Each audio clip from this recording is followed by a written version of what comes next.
is professor of marketing at NYU Stern School of Business, a host of the Prof G Pod with Scott Galloway. Scott Galloway is back with us.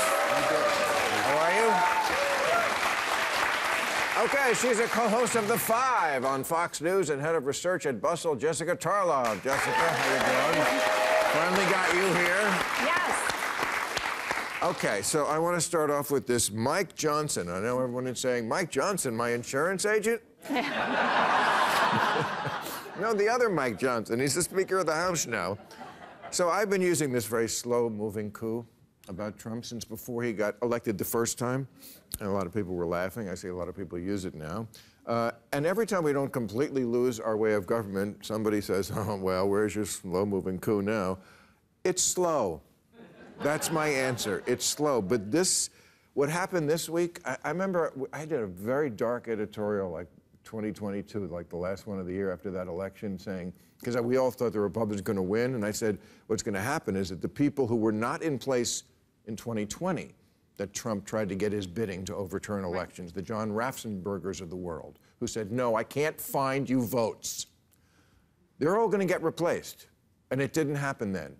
But that's kind of happening now with Mike Johnson, the ultimate election denier, and now all the Republicans, it took them 22 days to get this guy, but now they finally got the guy who's Trump's guy. You know, it takes time to get your people to infiltrate them into these positions. But I'm sorry, I think that thesis still holds, and I think, is this the moment, let me ask you the question, the Republican Party is just the MAGA party now, right?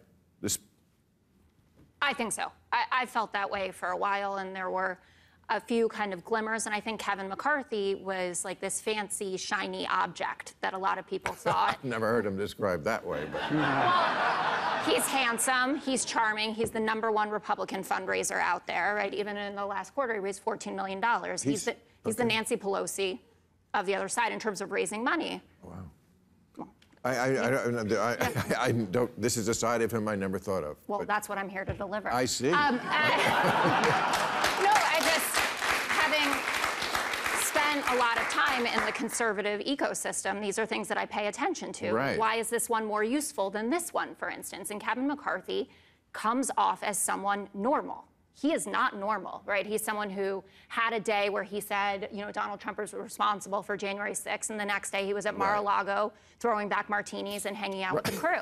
So, but this guy also has a sheen to him, right? He doesn't present like what you would think. Last week we thought it was going to be Jim Jordan, right? Has no proper clothes, you know, sits like this, whatever. And then we get this guy who's a lawyer, who has a long career of going after these kind of social issues. You already mentioned it in the monologue about the sodomy laws, criminalizing homosexuality. He was, in the election integrity front, he wasn't just someone who signed on, he was an architect of the plan to get our votes thrown out in Pennsylvania and Georgia and Michigan. Yeah. He is so much more frightening in that sense, but I do think, and obviously want to hear what you guys think about this as well, I think it is a good thing for Democrats that he was made speaker, because everything is laid bare now. If you listen to his interviews, you know exactly who this party is, and Democrats can run against that. It's harder to run against Kevin McCarthy, who might feel more normal to you. But we keep...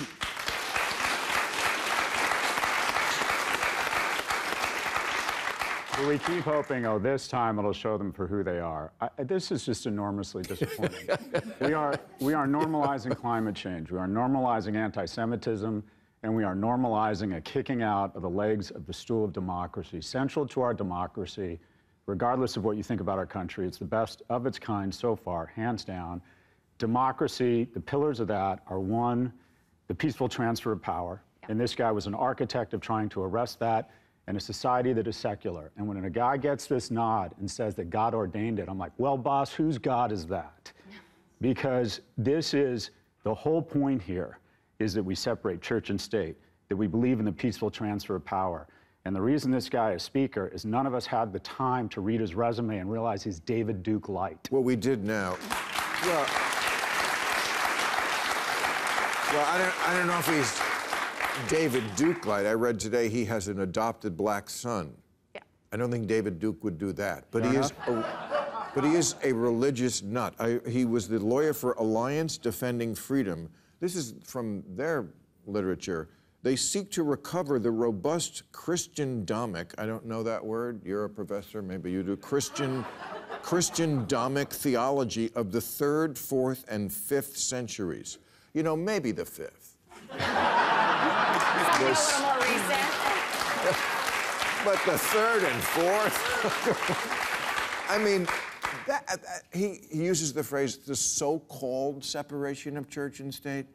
This is the alliance of, I hate to, fascism, the word is thrown around, but it's always the far-right church folks meet with the corporate power folks. That's Mussolini, that's all these fascist states. And this is now that, and of course Trump doesn't give a shit either way about religion. He'll say whoever likes him, right. He will, sure, I'm down with, so he's of course gonna just cave on all this religious nonsense. From the 5th century we're going back to now.